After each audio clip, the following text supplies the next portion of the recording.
Dieu soit béni. Nous vous saluons tous dans le nom de notre Seigneur Jésus. Amen. Il est bon et doux pour les frères de demeurer ensemble. Et nous sommes très joyeux de vous retrouver ici ce matin dans la présence du Seigneur. Amen. Depuis un certain temps, nous avons amorcé un sujet sur la couverture spirituelle et après, c'est depuis le dimanche passé que cela a pris une autre tournure parce que nous avions pu commencer à expliquer et comprendre à fond ce merveilleux personnage de Barzillai, cet homme qui s'est fait ami de David dans des moments difficiles, dans des moments où David venait d'être détrôné, trahi par son fils, alors qu'il était dans une position de faiblesse, alors qu'il était dans une position d'humiliation. Et cet homme de Barzillai va rencontrer David. Et quand il va rencontrer David, la Bible dit qu'il s'est fait ami de David. Alors, se faisant ami de David, par là, il était devenu un incontournable allié de David. Non seulement un allié, mais il lui a apporté un secours. C'est là que nous avions commencé à expliquer que notre destinée a besoin de Barzillai. Qui est Barzillai? C'est cet homme, c'est ce monsieur, c'est cette dame, c'est ce personnage que Dieu peut placer à vos côtés pour vous amener à un point où Dieu vous attend. C'est quelqu'un qui a ce que vous manquez. C'est quelqu'un qui connaît ce que vous ignorez. Et pourtant, c'est la plupart des cas, nous n'avons pas tiré attention à des Barzillai. Dans la plupart des cas, nous les avons négligés peut-être parce que Dieu, dans sa souveraineté, a fait que l'homme ne suffise jamais par lui-même. J'attends quelqu'un dire Amen. Amen. Tu auras toujours besoin de l'autre, aussi puissant que tu peux être. Sur le plan matériel, spirituel, tout ce que vous voulez, tu as toujours besoin de l'autre. Amen. L'homme est un être avec, comme disait un philosophe. Donc l'homme a été créé pour vivre avec les autres. Voilà pourquoi vous verrez dans l'environnement le plus parfait du monde, dans le jardin d'Éden, dans Genèse chapitre 2, à partir du verset 18, bien que le contexte de ce verset exige que cela soit appliqué pour le marié, soit dans le mariage, la Bible dit « Il n'est pas bon que l'homme soit seul ». Mais on peut prendre ce verset et l'expliquer dans plusieurs tournures. On peut aussi les prendre dans le vécu quotidien. Il n'est pas bon que l'homme soit seul. Alors que tout ce que Dieu créait jusqu'ici était bon. Si tu commences Genèse chapitre 1, tu verras chaque fois Dieu crée, la Bible dit à la fin, Dieu vit que ce qu'il a créé était bon. Dieu vit que ce qu'il a créé était bon. Dieu vit que ce qu'il a créé était bon. C'est le premier jour, c'est le deuxième jour. Donc jusqu'ici, tout ce que Dieu a créé était parfait. Mais arrivé à l'homme, il a créé l'homme, à un certain moment, il s'est dit en lui-même, cet homme est incomplet. Il n'est pas bon que l'homme soit seul. Je lui ferai une aide semblable. Le mot hébreu qui est derrière aide là, c'est auxiliaire. Donc une autre personne, autre que nous, mais qui vient nous enrichir, qui vient nous compléter. Donc notre destinée a besoin des alliés. Tu peux avoir des prophéties sur vous. Tu peux avoir des talents, des connaissances dans plusieurs domaines. Mais pour que tu quittes un point A vers un point B, tu as besoin d'un allié. Amen. Tu as besoin d'une aide. Tu as besoin des hommes et des femmes qui peuvent te compléter, qui peuvent t'enrichir, qui peuvent quelquefois t'apporter certaines corrections, qui certaines fois ça peut te faire du mal, mais avec le temps tu comprendras que ces gens-là étaient importants et il valait la peine qu'ils soient là. D'emblée, j'allais commencer par amorcer mon petit sujet de ce matin, c'est le mystère des aides de la destinée. Amen. les mystères des aides de la destinée, ou les mystères qui se cachent dans les alliés. C'est quoi le mystère? C'est toute chose qui cache une leçon. Quand on dit que la caméra là est un mystère, ça dit que derrière la caméra, il y a des leçons à tirer. Amen. Ce ventilateur est un mystère. C'est que ce ventilateur a quelque chose à nous renseigner. C'est quoi la destinée? La destinée, c'est votre identité selon le plan de Dieu. C'est ce à quoi vous êtes appelé à être ou à faire. Et les alliés, nous allons l'expliquer tout à l'heure. 3 idées se cachent derrière les alliés ou les aides de la destinée. La première idée, c'est que ce sont ces types de personnes qui viennent nous apporter leur soutien afin de nous permettre d'atteindre un certain nombre d'objectifs. Ce sont des appuis qui nous arrivent pour une cause quelconque. On les appelle des alliés. Quelqu'un qui vient t'appuyer, il vient te prêter main forte pour une cause quelconque, pour te permettre d'atteindre un but, un objectif. C'est ça un allié. Un allié, c'est aussi quelqu'un qui vient s'unir à nous, qui vient s'attacher à nous pour nous aider à être et à devenir ce que nous devrions devenir selon le plan de Dieu. Amen. Un allié vient s'unir à nous dans le parcours de la destinée, dans le parcours de la vie. À un certain moment, Dieu peut placer à vos côtés, soit sur votre chemin, des personnes qui viennent volontairement s'unir en vous, s'attacher en vous. Tout le monde peut vous quitter parce que vous avez commis une faute, soit une erreur, mais un allié ne te quittera pas. Amen. Parce qu'il est venu en mission chez vous. C'est le ciel qui l'a mandaté à votre faveur. Nous le verrons tout à l'heure. Il vient s'unir à nous, s'attacher à nous pour nous aider à être, soit à devenir ce que nous devrions devenir selon le plan de Dieu. C'est comme je disais tout à l'heure dans mon introduction, tu peux être porteur de prophéties, porteur des promesses de Dieu, mais laissez-moi te dire que pour ces promesses de Dieu revêtent un corps, Dieu placera sur ton chemin un allié. Les alliés peuvent prendre plusieurs visages.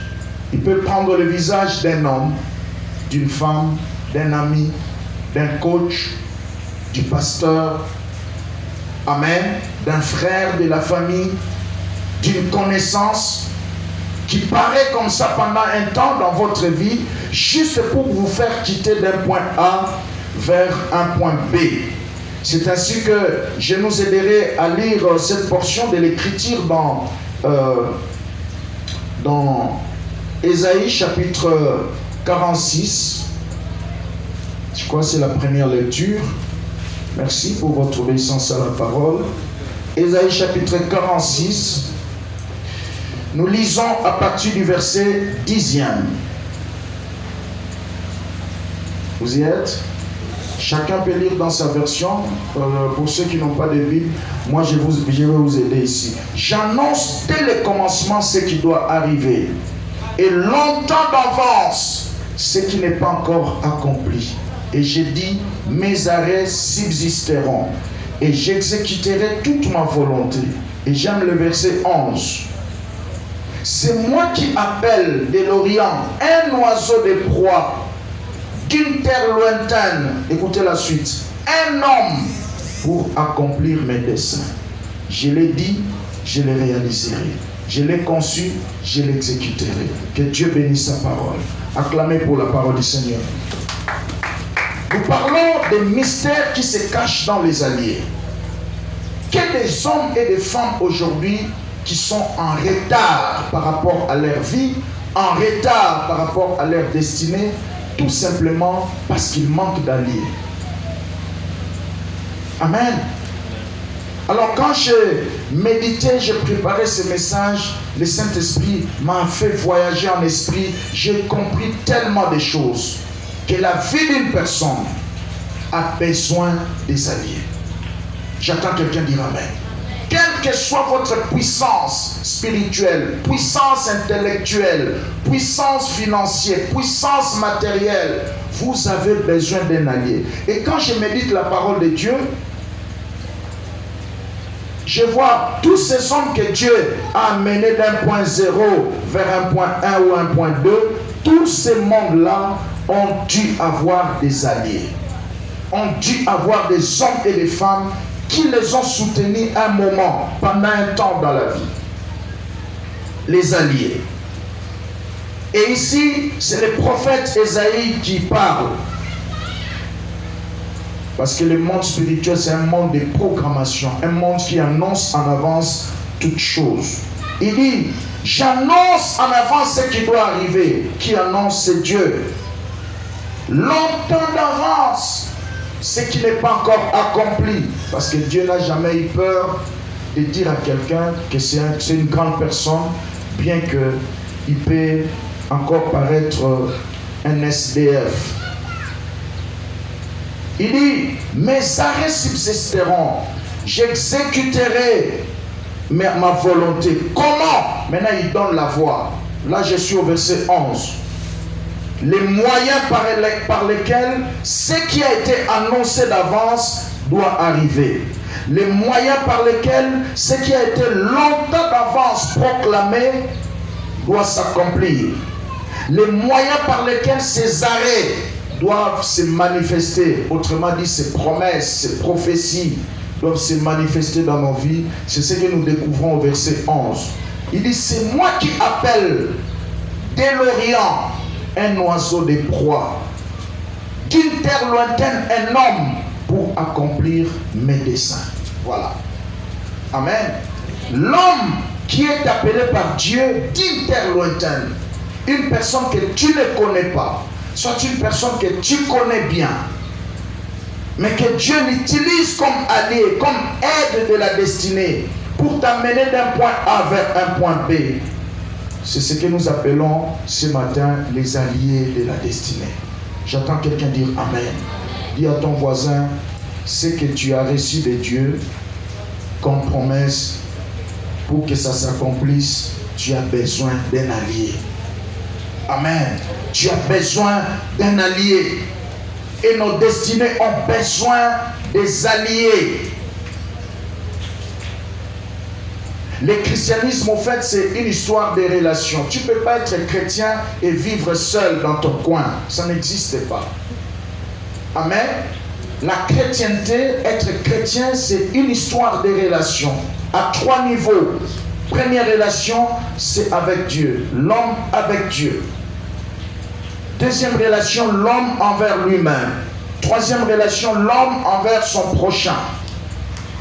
Un chrétien équilibré, c'est quelqu'un qui sait gérer toutes ces 3 relations. Toutes ces relations à 3 niveaux. Il sait gérer sa relation avec Dieu, sa relation envers soi-même et sa relation avec les autres. Voilà pourquoi j'ai toujours dit, nous devons élever notre chrétienté jusqu'à voir Dieu auprès du voisin. Quand tu vois Dieu auprès du voisin, tu ne sauras pas lui faire du mal. Amen. C'est ça ce qu'on appelle la charité, l'amour du prochain. Quand on aime son frère, on ne peut pas lui faire du mal parce qu'on voit Dieu en lui. Et au dernier jour, le Seigneur est en train de mentionner quelque chose dans Matthieu 25, verset 39. Il dit, au dernier jour, il prendra certaines personnes dans sa main droite, d'autres dans sa main gauche. Ceux qui seront dans sa main gauche, il les appellera des boucs. Il dit, retirez-vous de moi. Vous êtes des méchants. J'étais malade, vous ne m'avez pas rendu visite à l'hôpital. Je manquais d'habits, vous ne m'avez pas donné de quoi porter. J'avais eu faim, vous m'avez refusé la nourriture. Et tout ce monde, j'étais en prison, vous n'étiez même pas venu me rendre visite. Et la Bible dit, les gens là se diront, mais Seigneur, quand est-ce que tu avais faim et nous t'avons refusé la nourriture? Quand est-ce que tu étais en prison et nous avons refusé de te rendre visite? Il dit, chaque fois que vous avez entendu vos frères à vos côtés manquer de quoi manger, être hospitalisé, avoir un problème, chaque fois que vous les aidez, chaque fois que vous les rendez service là, c'était en moi que vous étiez en train de le faire. Amen. Nous devons élever notre chrétienté jusqu'à voir Dieu dans le voisin. Parce que quand tu vois Dieu dans ton voisin qui est à côté de toi, tu ne sauras pas le critiquer, tu ne sauras pas le faire du mal. Le christianisme, c'est l'histoire des relations. Un allié, troisième idée qui se cache derrière un allié, c'est que c'est une autre personne que nous qui nous aide à atteindre un objectif désiré ou souhaité, mais pour lequel nous n'avions pas tous les moyens. Amen. C'est quelqu'un qui vient dans votre vie pour vous aider à atteindre un point que vous avez souhaité, à atteindre un but, un objectif que tu as désiré. Tu t'es dit en toi-même, cette année, il faut que j'arrive là. Il faut que je fasse ceci ou cela. Mais tu n'as pas tous les moyens. Pourquoi? Parce que dans le plan de Dieu, Dieu n'a jamais donné tout à un seul homme. Jamais. Ça, c'est pour nous briser. Pour nous maintenir dans l'unité. Pour nous maintenir dans l'humilité. J'attends quelqu'un dire Amen. Dieu n'a jamais donné tout en un seul homme. Ça n'existe pas. Amen. Si Dieu t'avait tout donné, si Dieu t'aurait tout donné, alors tu serais un Superman. Amen. Tu n'aurais besoin de personne. Imaginez que moi là, Dieu me donne la capacité que les femmes ont. Je n'aurai pas besoin de femmes pour avoir des enfants. Amen, amen. Moi-même, je me fabriquerai, je me ferai femme, moi-même, je me ferai tout. Donc, tu serais un Superman, tu serais un homme, je sais comment te définir. Dieu n'a jamais donné tout à un homme pour briser notre moi, notre orgueil. Dieu a fait l'homme de manière à ce qu'il ait toujours besoin de l'autre. Dis à ton voisin, tu auras toujours besoin de moi. Amen. Tu auras toujours besoin de moi. Que tu le veuilles ou pas. C'est comme ça que Dieu a créé les choses. Tu ne peux pas vivre seul. Tu as besoin toujours de l'autre. Voilà pourquoi chez nous ici en Afrique, comme on n'a pas encore compris ce phénomène-là, cette vérité, on se casse les uns les autres. Vous voyez? On se place les bâtons sur la rue. Quand tu vois l'autre en train d'évoluer, de prospérer dans ce qu'il fait, alors tu lui prends dans la haine et tu les jalouses, tu commences à faire n'importe quoi sur sa personne. Mais l'Occident, l'homme occident a déjà compris ce phénomène-là. Quand il voit quelqu'un en train de souffrir, il lui aide. Il lui apporte son aide. Mais chez nous en Afrique, quand tu vois l'autre monter, tu le tires encore vers le bas. Non, nous ne serons pas tous du même niveau. Amen, amen. Il y aura toujours des gens qui seront un peu au-dessus, d'autres un peu moyens, d'autres en bas. C'est comme ça que Dieu a créé les choses. L'homme est un être avec. Voyez-vous? Ça, c'est très important. D'ailleurs, tel que vous êtes là, vous êtes le fruit de l'unité. Amen. Parce que vous êtes la composition du corps, de l'âme et de l'esprit. Vous êtes un, mais il y a plusieurs choses qui ont concouru à votre être pour que vous soyez ce que vous êtes. Dieu a rassemblé beaucoup de choses. En vous, il y a des choses visibles, il y a aussi des choses invisibles. Mais tout cela contribue pour que vous soyez ce que vous êtes. Donc, une autre personne que nous, qui vient nous aider à atteindre un but, soit un objectif quelconque. Il y a toujours l'incapacité à être et à faire tout seul, comme je viens de le mentionner tout à l'heure. Nous devons croire à la vérité de la complémentarité. Tout homme a besoin d'être complété par quelqu'un d'autre. Voilà pourquoi nous devons toujours rester humbles. J'ai lu un livre qui a changé ma vie, La loi de la reconnaissance. C'est le docteur Mike Murdock qui a écrit ce livre-là. Il a lâché une vérité dans ce livre. Il a dit que tout ce que nous cherchons ailleurs, Dieu l'a déjà placé auprès du voisin. Que peut-être nous négligeons entrer en relation avec. Mais il a tout, il a ce que vous cherchez, ce dont vous avez besoin. Vous allez chercher ça ailleurs. Vous pouvez même voyager pour aller chercher. Vous pouvez payer les transports pour aller en chercher. Mais pourtant, Dieu l'a déjà placé auprès du voisin. Il suffit seulement que Dieu t'ouvre l'œil, que tu découvres. Ah bon? Ce que j'ai longtemps cherché, celui-ci en a, donc il peut m'aider. J'entends quelqu'un dire Amen, très bien. Un allié, c'est quelqu'un qui t'apporte un apport différent en nature et en espèce. Et souvent, les alliés nous apportent des choses que nous n'en avons pas. Amen. Barzillai a apporté à David ce qu'il n'en avait pas. David était roi, mais pendant ce temps-là, David avait faim, il n'avait pas quelque chose à manger. Il avait soif, il manquait à boire. Voyez?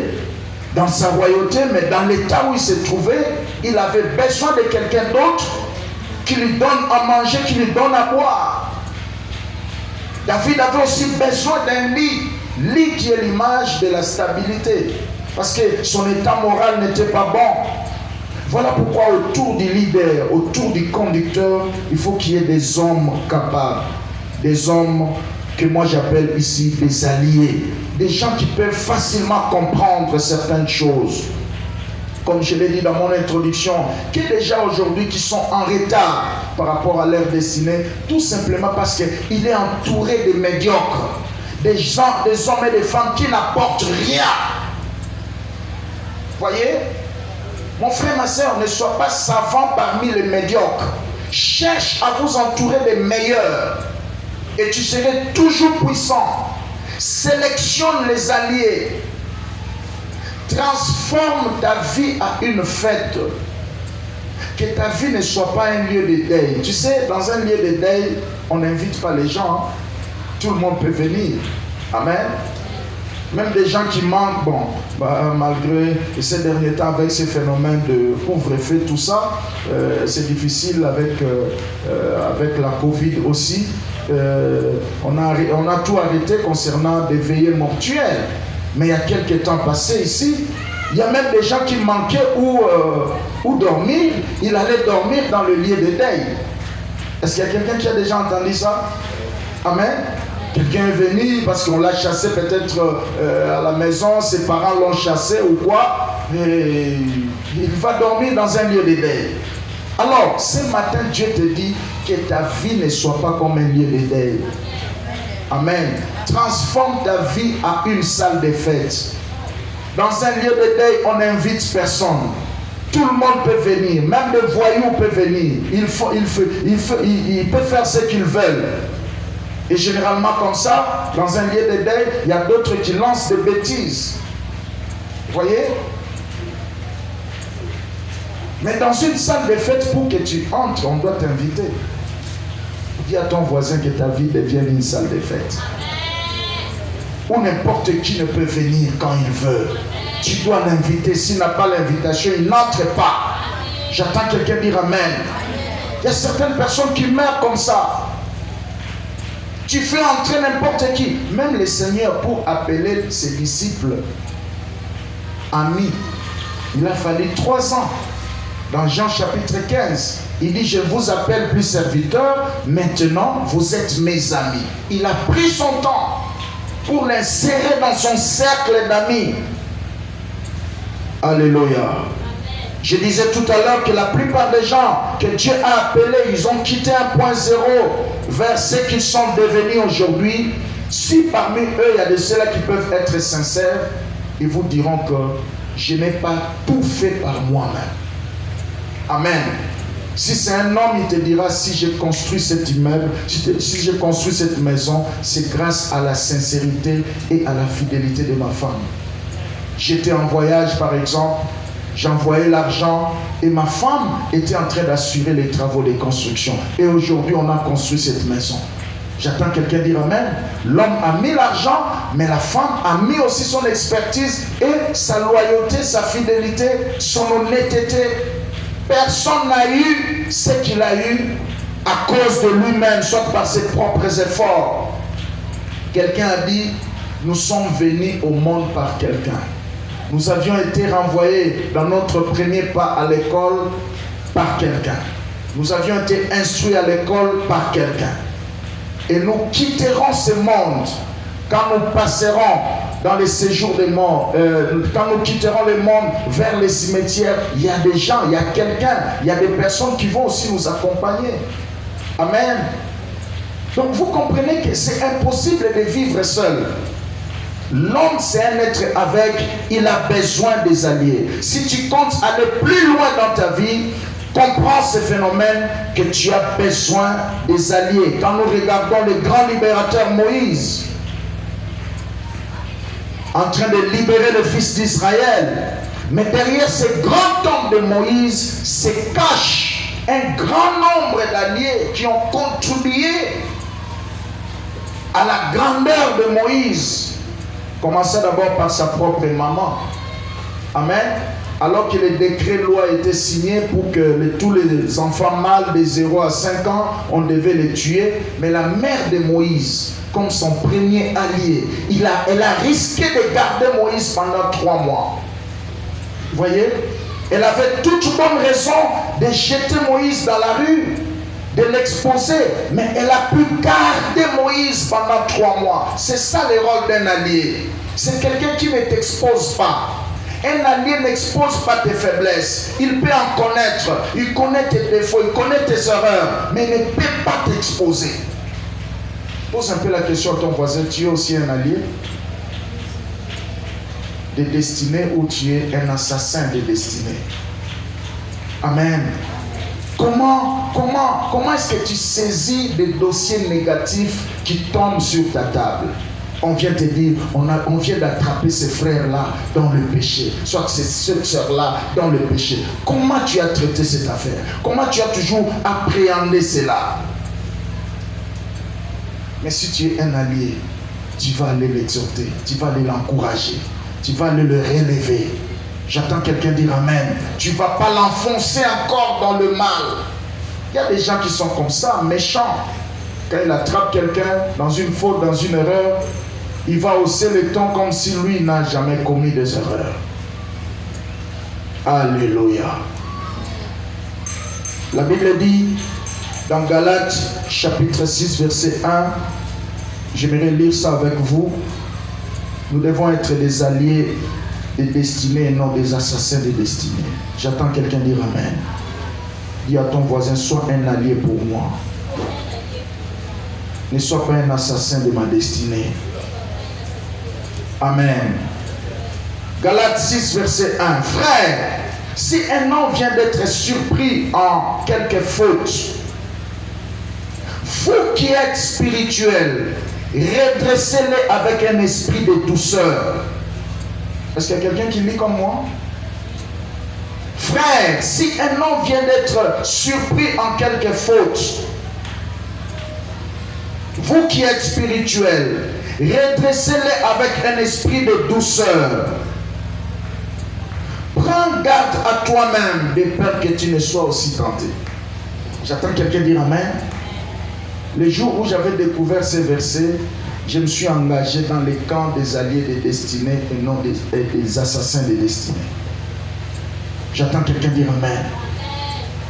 J'aime accomplir cette mission-là. Quand je retrouve, soit on m'apprend qu'il y a un frère qui est tellement culpabilisé, soit une soeur qui est tellement culpabilisée parce qu'il vient de commettre certaines erreurs. J'aime faire ce ministère, aller l'exhorter, aller les retourner sur les chemins. Mais je refuse catégoriquement ce ministère des assassins de la destinée, aller détruire encore la personne qui vient de commettre des erreurs. Alléluia. Un allié, c'est quelqu'un qui protège. Il ne t'expose pas. Il peut connaître beaucoup de mauvaises choses sur vous, mais il prie pour vous. Il continue à vous prodiguer des conseils. Il ne vous expose pas. C'est ça le rôle que la mère de Moïse a joué. Toujours dans le parcours de grand Moïse, le libérateur, nous voyons encore le deuxième allié, c'était la caisse qu'on l'avait jetée. L'histoire, c'est dans Exode chapitre 2. Sa mère l'avait placé dans une caisse. C'est cette caisse-là qui l'a protégé, qui l'a gardé dans ce fleuve plein de crocodiles et des animaux très très très dangereux qui pouvaient les bouffer. Amen. Et troisième allié de la destinée de Moïse, nous voyons les eaux du Nil. Amen. Parce que les eaux du Nil, c'était tout un Dieu, c'était toute une divinité. Mais ça n'a pas fait du mal à Moïse. Quatrième allié, nous voyons sa grande sœur Myriam. Sa grande sœur qui a servi de guetteur. Elle était là toujours en train de surveiller les mouvements. Comment la caisse est en train de couler dans l'eau. Et quand la fille de Pharaon a aperçu cela, directement c'est Myriam qui va se présenter et dit: voulez-vous que j'aille chercher une mère pour allaiter le bébé? Amen. Alléluia. C'est ça un allié.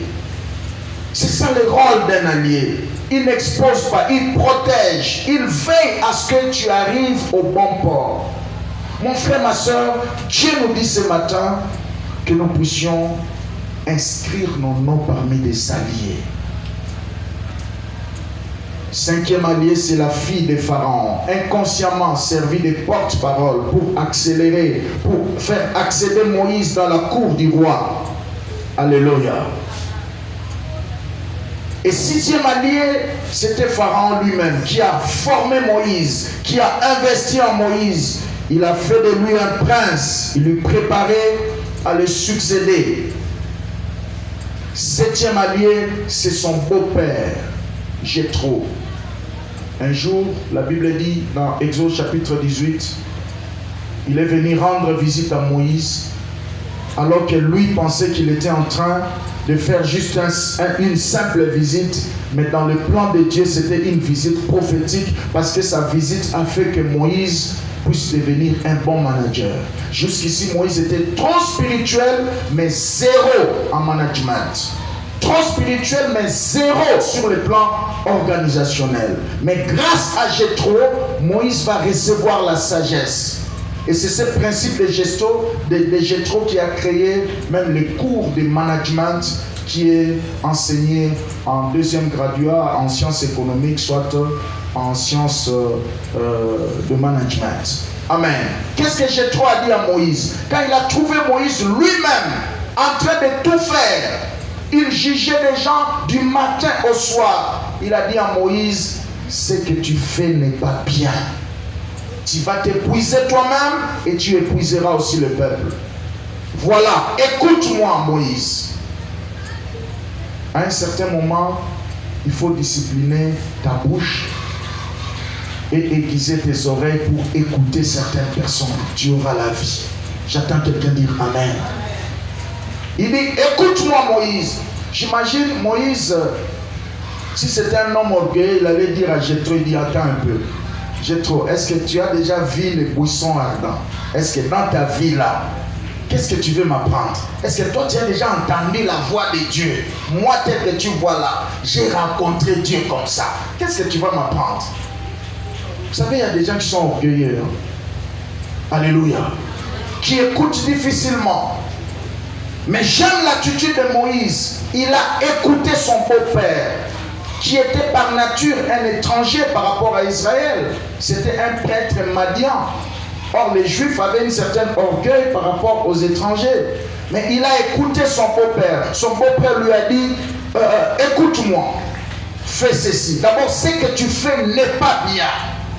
Mon frère, ma soeur, c'est ça un allié. Un allié autour de ta destinée, à un certain moment, Dieu, il peut prendre la forme d'un correcteur, ok, d'un inspecteur, pour corriger certaines erreurs de ta vie. Ça peut te faire du mal, mais Dieu l'a placé là pour un but.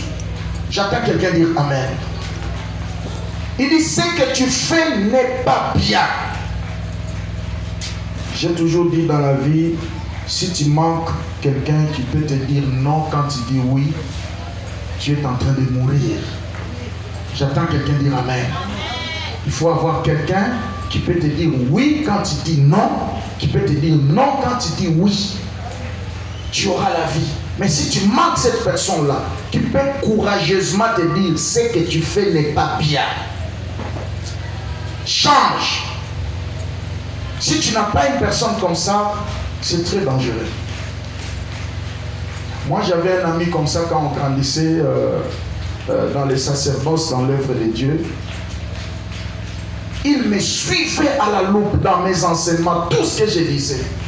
À un certain moment après le culte, tu vois, il vient à côté de toi et dit, mon cher, d'abord, lui, je lui disais, à un certain moment, je l'appelais Jésus. Amen. Parce que ces conseils paraissaient comme les reproches que Jésus a fait dans les églises de l'Asie mineure, dans l'Apocalypse 2, 3, 4. Il commence d'abord par faire des éloges. Il dit non, tu es excellent dans la prédication, tu as bien fait, tout. Là, j'ai aimé ton introduction, ton développement. Et après, il commence à... Moi, quand le culte prend fin, il commence seulement à me dire, oh mon cher, aujourd'hui tu étais formidable. Alléluia. Tu étais excellent, tout. Après, il dit, est-ce que cet exemple-là que tu as donné, est-ce que ça valait la peine? Pourquoi tu as dit ça? Tu étais en dehors du message. Vous voyez? Il commence à te dire clairement, tu dois avoir des alliés comme ça, qui te disent, ce que tu fais n'est pas bien. Tu dois changer. Ça va te sauver la vie. J'attends quelqu'un dire Amen, très bien.